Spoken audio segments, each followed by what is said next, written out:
and welcome to the 13th episode of Human Resources Management Training, and sadly this is the final episode.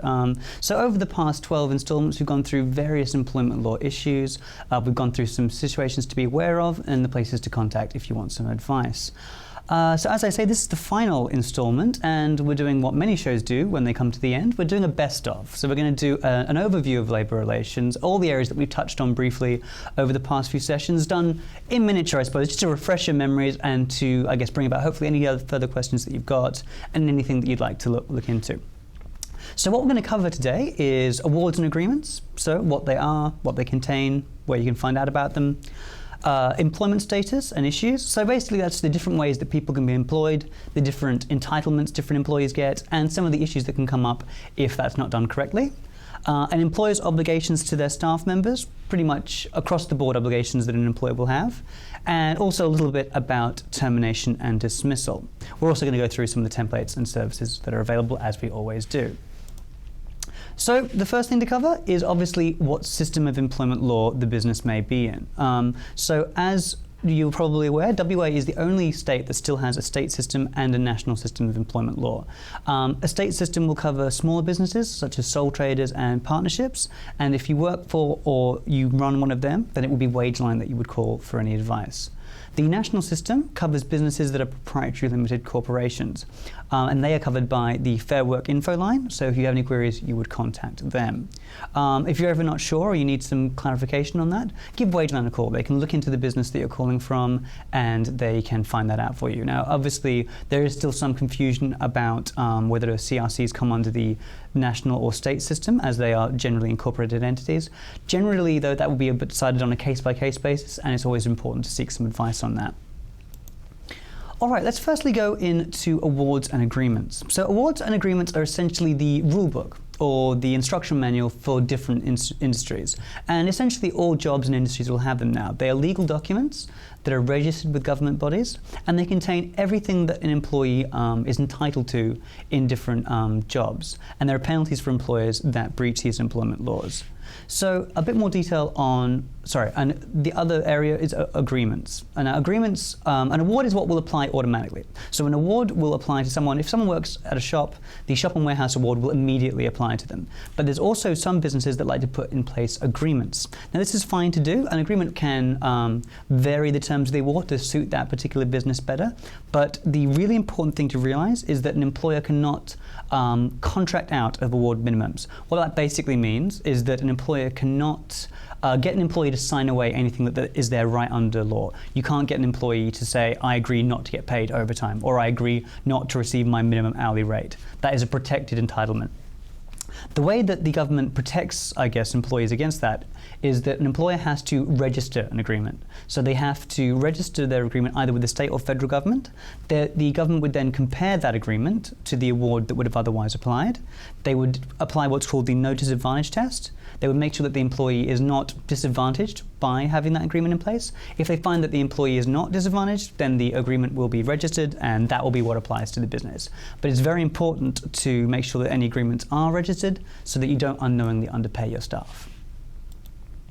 In terms of what they'll contain in a bit more detail, awards and agreements will contain all the different types of employment. So it will define what is full-time employment, what is casual employment, what is part-time employment. It will set out the conditions for different types of employment. It will set out all the minimum rates of pay and also all the minimum penalty rates. So it will set out the hourly rates of pay for ordinary hours, so that's the kind of 9 to 5 Monday to Friday hours, and also the penalty rates. So how much does someone get paid if they work on a weekend, or if they work a night shift, or if they work for a long shift, so they say work more than 10 hours or more than 8 hours in a shift, what kind of overtime rates and when do they kick in? The award and the agreement will also define all the jobs under the particular industry. So for example, if you look at, say, the building industry is covered by what's called the Building Trades Award, which covers all the different jobs in the construction industry. So it will define what is a plumber, what is a painter, what is a roof tiler. It will define what those roles are and then set the minimum rate of pay for those different roles. An award and agreement will also contain the spread of hours. So that comes back to two areas. One is the money side of things. How long does an employee have to work before they start receiving overtime? And when overtime does kick in, how does that break down? Is it time and a half? Is it double time? How are those hours broken down in the award? So there's that area, and there's also the area of work safety. So this is how long does someone have to work before they have to receive a break? And also, how long does an employee have to have off in between shifts? The award will define those, and they will set generally penalties for employers that don't comply with those spreads of hours. The award will also contain all the different kinds of leave that an employee gets. Now, we're going to go into leave in a bit more detail a bit later in the presentation, but it will basically set how much annual leave an employee gets, how much sick leave an employee gets, and how much carers leave they get. It'll go through a few different areas as well. The award and agreement will also cover any allowances that the employee receives. This is extra payment that an employee gets for certain kinds of work. For example, if an employee has to work overtime, most awards say that they have to receive a meal allowance if they have to work unexpected overtime. If an employee works in a remote location, generally there's a location allowance that gets paid depending on how remote they are. Also, if they have tools that they have to maintain for their own workplace, often they'll get paid extra for that. Or if they're the first aid officer, often there'll be an allowance for that. It's very important, depending on what industry you're in, to find out what allowances apply and make sure that you're covering all of those. The award, finally, an agreement, will also contain what's called a dispute settlement procedure. That's the steps that an employer and an employee have to follow if there is a dispute in the workplace, whether that's about safety, whether it's about pay rates, whether it's even, say, a dispute between co-workers. It's essentially the steps you've got to follow before you bring in the government or the court system. It'll set out who has to talk to whom and what the kind of process is that has to be followed. The other bit of legislation to be aware of is what's called the Minimum Conditions of Employment Act. Now, there's two functions of this. It's the safety net legislation for all employees. So it covers all employees in WA and sets the bare minimum rates of pay, the weekly hours that an employee can work, what will happen if an employee is made redundant or if their job is significantly changed, and also the basic leave entitlements that all employees will receive. So that basically means that if anything is in the minimum conditions of employment, and even if someone's a contract or agreement or an award doesn't mention it, that protection is still there. For example, payment for every hour. An employee has to be paid for every hour that they are required to work. Now, most awards don't say that, most agreements don't say that, most contracts don't say that, but it is in the minimum conditions, and as a result, every employee has that protection that they can access.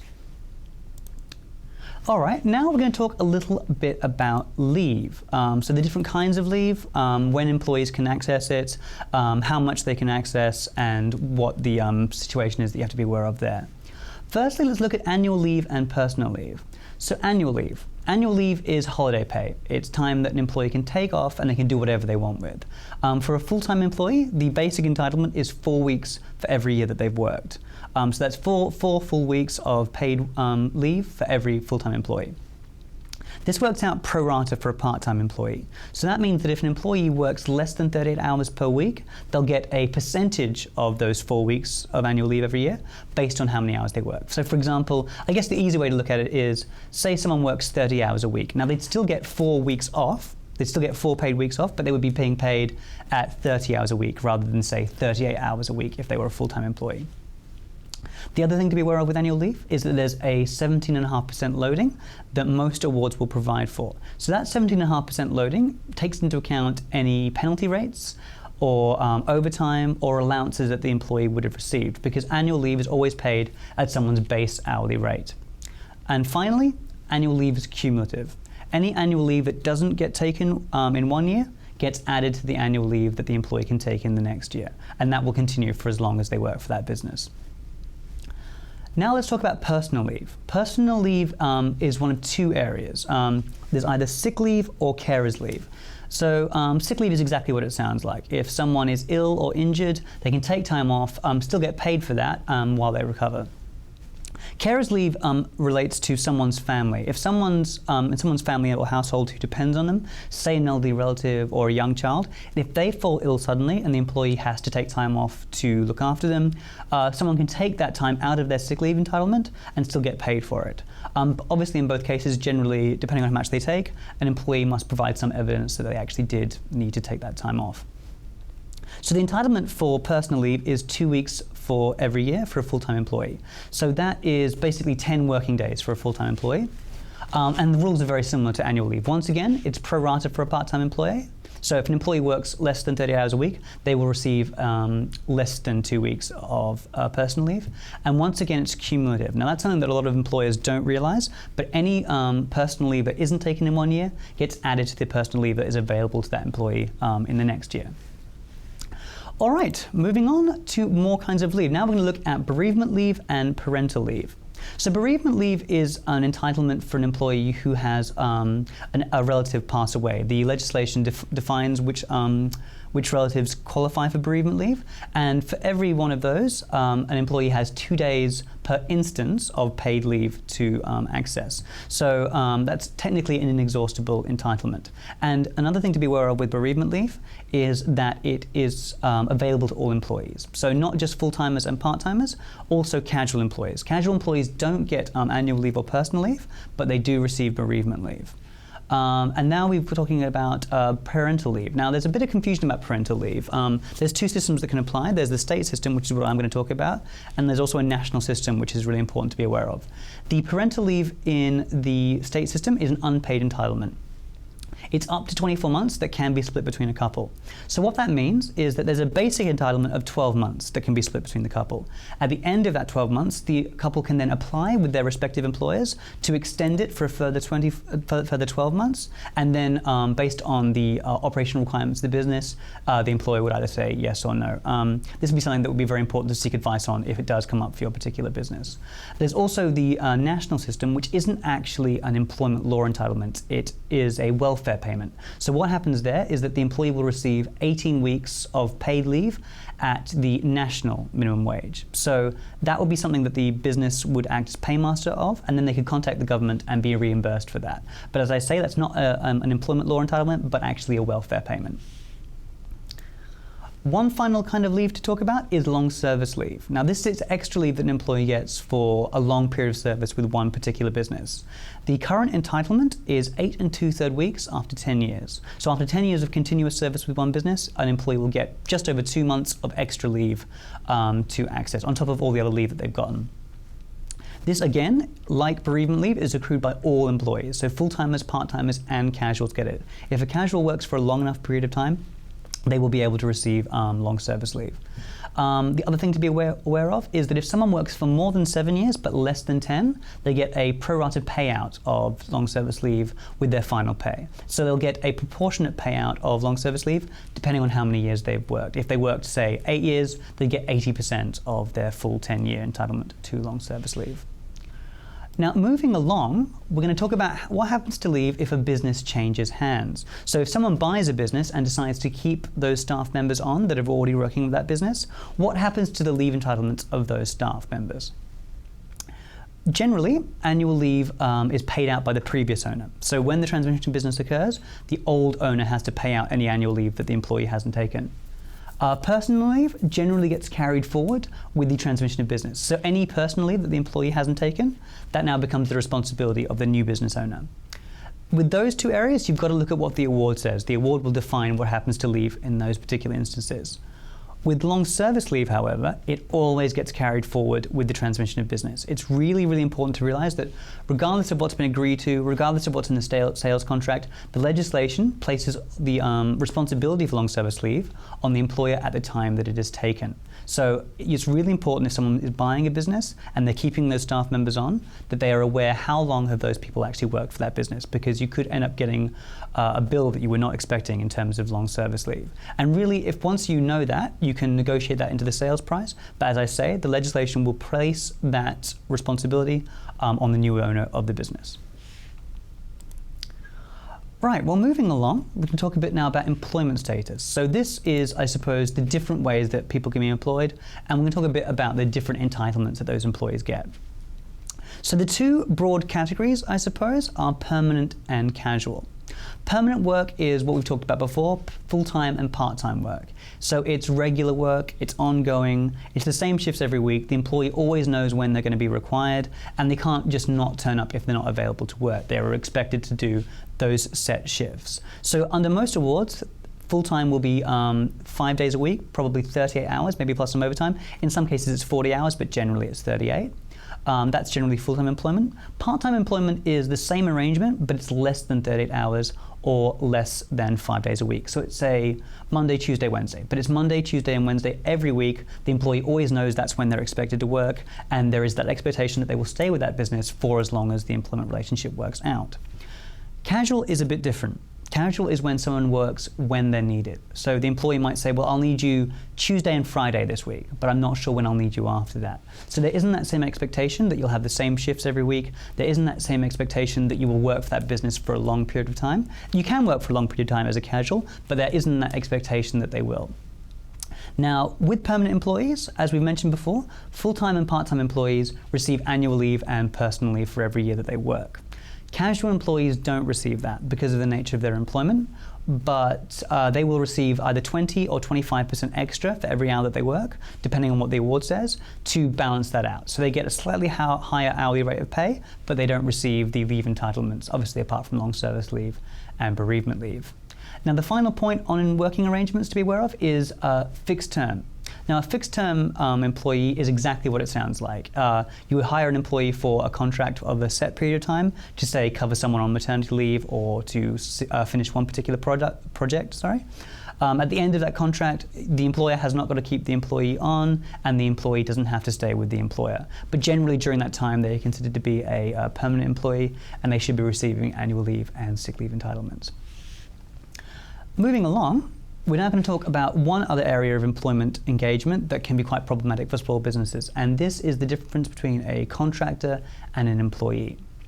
Now, a contractor is essentially someone who runs their own business. So they have their own Australian business number, they control the work that they do, they may have staff of their own, and they provide their own labour, their own expertise, and their own equipment. This is obviously different from an employee who works for one business under the control and direction of an employer, and they are an integral part of that business. So a subcontractor is just someone who runs a business that happens to do all their business with other businesses. So the one way to look at it is, say you own a cafe. You might get a subcontractor in to paint that cafe. They would get paid for that job and then move on and paint other people's cafes. Whereas if someone is an employee, they're working behind the counter, they're working under your direction, they're getting told how much they're going to get paid, and they have to be there for the business to function, or that role has to be filled for the business to function. Now, the way that this can become an issue is when you get something called sham contracting. Sham contracting is when someone is engaged as a contractor, so they are called a contractor by their employer, but the actual nature of the employment is actually that of an employee. So this can become an issue because there is no minimum rate of pay for a subcontractor. They're considered a business, and that legislation just doesn't cover them. So what some employers will do is attempt to disguise an employment relationship as a contracting arrangement and therefore get out of those entitlements. But if someone makes a claim for misclassification in that area, they could potentially make a claim for all those entitlements that they should have received as an employee. And again, the employer could be struck with a bill that they weren't expecting to have to pay. So it's very important, if someone is engaging a contractor, that they're very sure that it's a legitimate contracting arrangement and that you've sought some advice before you've engaged them. Okay, now we're going to move on to employer obligations. So these are the basic obligations that an employer will have to their staff, more or less regardless of where the business is, of what system the business is in, or what award covers the business. These are the very basic entitlements. Firstly, payment for every hour. Now that might seem like a really obvious point, but it's amazing how easy it is for employers to get that slightly wrong. If an employee is required to be at work, working for that business, they are required to get paid for that time. We once had a case come through our department about a large chain of jewelry stores that worked in a shopping mall. Their process, their workplace policy, was to get employees in half an hour before the business opened to set up all the displays and have them stay half an hour late to close it all down. At the end of that time, they were not being paid for that shift, that part of the shift. They were being paid for the opening hours of the store, and that was all.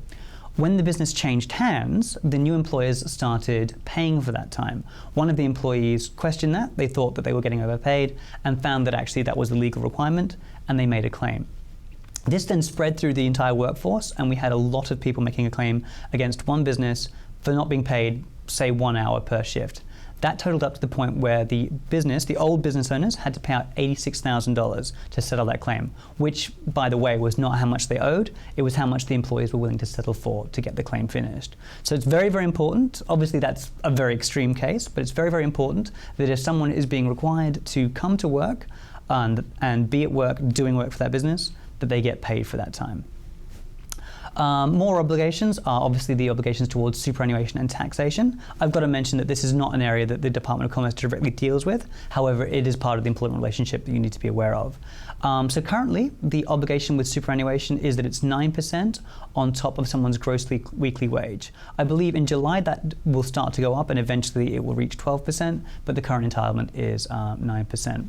And obviously, it's important for an employer to take the right tax out of someone's pay. It's also important to provide a safe workplace. This means that this is a workplace free from any avoidable hazards. So if an employee has any equipment they have to use and they need training for that they've received all the right training, that they've got all the protective gear that they need, that there are no avoidable hazards that could injure or in any way harm an employee. That's both physically safe and also mentally safe. So that means that the employer is required to make sure that there is no bullying or harassment or discrimination happening in the workplace. That comes under what's called your duty of care as an employer, and it comes under the idea of a safe workplace. If there's bullying or harassment happening, that's not considered to be a safe workplace.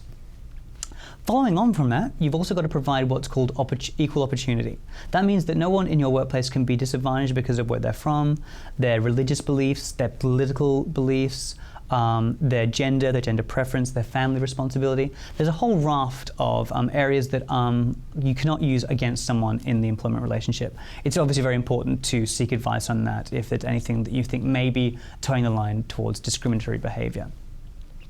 You've also got to take out workers' compensation insurance to make sure that if an employee is injured in the workplace doing their job, that they can get their medical bills paid and they can get paid time off if it's a serious injury that they have to take some time off to recover from. And finally, record keeping. So there are some pretty strict record keeping requirements for employers. For each employee, you've got to record their personal details. So that's their name, their financial institution, and often their age. If they're below 21, that will affect what their minimum rate of pay is. So you've got to record their date of birth. Their commencement date, so when do they start with the business? What were they paid before tax? What were they paid after tax?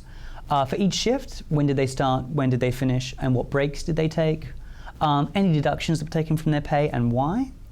Any leave that they've taken, whether that was paid for or unpaid for, and also any other award requirements. So that would be things like overtime, penalty rates, or allowances. You've got to record, obviously, all payments that were made to the employees.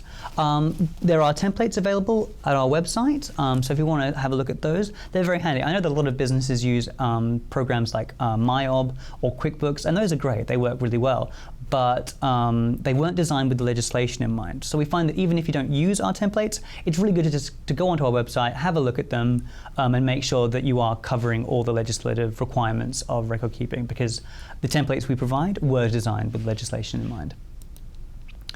Another area to be really aware of is employment of children. Now, the reason that I bring this up is that it's actually a criminal offence to breach this legislation, so it's really important to be completely aware of it and make sure that you're not breaching the legislation at all.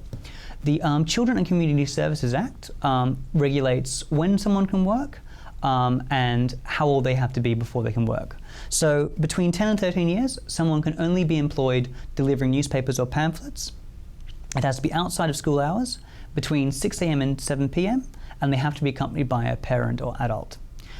Between 13 and 15, an employee can be used to deliver newspapers. They can also work in a shop or restaurant or trolley collecting. Again, it has to be outside of school hours, and now it can be between 6 a.m. and 10 p.m. Often we find that's the biggest breach that happens is, say, fast food restaurants employing people after 10 p.m. At this point, you haven't got to have the parental supervision, but you do have to have their permission to allow that employee to work. Once someone is above 15, those requirements are no longer in place. They can work more or less where they want to and when they want to. Obviously, they can't work during school hours until they've actually left school, unless they've got some sort of special arrangement with the Department of Education to go into, say, an apprenticeship or a traineeship or some area like that. Right, now we're going to come to the end of the employment relationship and talk a little bit about the regulations in terms of termination and dismissal. The steps you've got to follow, the reasons you can terminate someone, and the reasons that you can't. So first, the reasons that you cannot terminate someone. This is what's called unlawful dismissal, and it goes back to what we were talking before about equal opportunity. You cannot terminate someone for discriminatory grounds, so their age, their race, gender, religion. Absence from work, that basically means they can't be terminated during a period of paid sick leave. If someone is ill or injured and they've provided you reasonable evidence that that's why they can't come to work, someone can't be terminated for that time. You can't terminate someone for being a member of a union. You also can't terminate someone for not being a member of a union. And finally, on our little slide there, lodging a complaint with Wageline or Fair Work. That's really important to be aware of. Someone can't be terminated if they've called us up and checked on their rate of pay. That is a workplace right, and they can't be terminated for doing that. So those are all what are called unlawful reasons to terminate someone. They are prohibited grounds for termination. So let's look at the reasons that you can terminate someone, and also the steps you've got to follow if you actually do feel that you need to terminate someone. So first, let's look at the reasons. There has to be one of three reasons to terminate someone for what's called a fair or valid reason. One is their capacity. So can that employee actually do the job that you've hired them to do, and can they do it to the standard that you require? That's a fairly straightforward area. Then you've got conduct. Now, conduct is a much broader, area of whether it's a fair or valid reason to terminate someone. It relates essentially to their behavior in the workplace. So that can relate to how do they treat their co-workers? How do they treat the employer themselves? How do they treat clients of the business? Do they follow the policies that are in place for that? But also, do they follow safety procedures? Do they follow your requirements with internet use or email use? It's it's a very broad spectrum of areas that could come under conduct, and it's very important to obviously be aware of that in terms of what policies you've got in place and whether they're being breached. Now, finally, there's operational requirements. Operational requirements is a bit different to someone's capacity and conduct, because operational requirements is not about the employee themselves, it's about the business. It's about things like money and about technology. So if a business is, say, struggling, it's losing money and it has to lose some staff to stay afloat, that could be considered a fair reason to terminate those staff. Or, for example, if a business introduces technology that replaces someone's job, that could also be considered a fair reason to then have to terminate that staff member. With capacity or conduct, someone can be terminated. With operational requirements, what you're really looking at is redundancy. So that means that often the employee will have to get some sort of severance pay or redundancy payment when they leave, because their termination is not based on performance issues, it's based on the requirements of the business, and it's not something that the employee could really reasonably be expected to change. So that's what happens with operational requirements. With capacity and conduct, you've got to do what's called procedural fairness. Procedural fairness is the steps you've got to follow before terminating someone. This means that you notify the employee that there is an issue, you give them a chance to improve and a time frame for improvement, and you explain the consequences. You let them know that if they don't improve, they might be terminated. A lot of people think that you've got to give 3 written warnings. That's not actually the case. That's a little bit of a myth. It's not actually a minimum requirement of the legislation. However, it is a very good system to have in place, because it's a very good way to demonstrate that you have followed procedural fairness, that you've said there is this issue with your work, we want to see it sorted out by this time, and here's how we're going to help you sort it out, and if you don't, we may have to let you go. The reason that we recommend that you do any of this sort of thing in writing is that nothing in the world can prevent an employee from making an unfair dismissal claim. If they've been terminated and they're not happy about it, they can contact the government and make a claim. All you can do as an employer is make sure that you've got a good system in place for terminating someone, so that you can demonstrate, if that does happen, that you followed the steps that you were required to do under the law. We're going to look at one final area of termination, and that's serious misconduct. Now, essentially, serious misconduct is something that the employee does that's so bad, the employer couldn't reasonably be required to keep that employee on. So we're looking at areas such as theft, harassment or violence towards a co-worker or the boss themselves, fraud, so that's things like pretending to do work that you haven't actually done, or having qualifications that you don't really have, or consumption of drugs or alcohol while working. That is what could be considered to be serious misconduct, and everything that we just talked about in terms of procedural fairness and also other areas such as notice periods, they essentially go out the window. Someone can be instantly dismissed with no requirement to give warnings or anything like that. As I say, it's very important though to be very sure that you are actually the recipient of serious misconduct before you terminate someone instantly. Be very sure that it is serious misconduct before you terminate them for that reason, because obviously, as I say, anyone can make a claim, and just because you've called it serious misconduct doesn't necessarily mean that the government will define it as serious misconduct. So always seek a bit of advice before you do actually terminate someone instantly. All right, well that basically does it for the information portion of today's talk. Now we're going to go through some of the services that we provide to businesses in the state system. We can provide one-on-one consultations. So if you wish to call WageLine and talk to an education officer specifically about any area of a business, you can do that and organize a specific meeting place, either over the phone, over email, or at your place of business, depending obviously on where you're located. We also offer workshops and seminars. We obviously do this in the metropolitan area, but we are now doing a series of workshops in regional areas. I'll go into a bit more detail about them in just a second, about where they are and how you can book in for them. And also we have WageLine. Now WageLine is a call center, and as I always do, I'm going to plug that in a bit more detail in just a second. All right, so I mentioned before the regional workshops and seminars that we're offering. Currently we are offering seminars in Broome, Derby, Albany and Bunbury. So if you're in or near any of those areas and you want to meet up with an education officer, get a bit of an overview like the one that we've just done, but in a bit more detail, and ask any serious questions that you've got about your business, I really encourage you to go to our website and email one of the people on the screen there with a request to book in for those workshops. All right, well that's basically it. One last plug for WageLine. WageLine is a free, confidential and unbiased service. A lot of people, especially employers, worry that if they call places like WageLine, they're going to confess to some unknowing wrongdoing and that they're going to get in trouble for that. But that's not actually the case. If you just want to get some advice on where you stand, on what a pay rate should be, on where an overtime kicks in, then it'll stay between you and the person you talk to, and that's as far as it will go. And you won't always get good news, you won't always get the answer that you want. Sometimes you won't even be able to get a definitive answer, unfortunately, but at least you will get some advice and you'll be able to move on from there. And I think often that's the main thing. All right, one last time. This presentation has been a very general overview only, and you should always seek specific professional advice before acting or not acting on the information in this presentation. So that's the last in the Human Resources Management training sessions. I want to thank you all the CRCs for tuning in, for your emailed questions and your feedback. It's been really, really great to hear from you. And obviously for all those who haven't contacted us but are watching anyway, that's really great. I want to thank Roz and Jessica from the Department of Regional Development and Lands for involving us in this project and for all their help and encouragement along the way. I want to thank my employers, the Department of Commerce, for being so accommodating with this for the schedule and obviously supporting me in all the information that I provided. I want to thank Bob and Steve from Westlink for all their technical knowledge, for all their help, for being so warm and encouraging over the past few months. So that is the end of the Human Resources Management Training Service. I really hope you've enjoyed it and that you found it useful. And please do feel free to call WageLine or email Westlink at rdl.wa.gov.au with any queries that you've got from any of the areas that we've talked about. So thank you very much.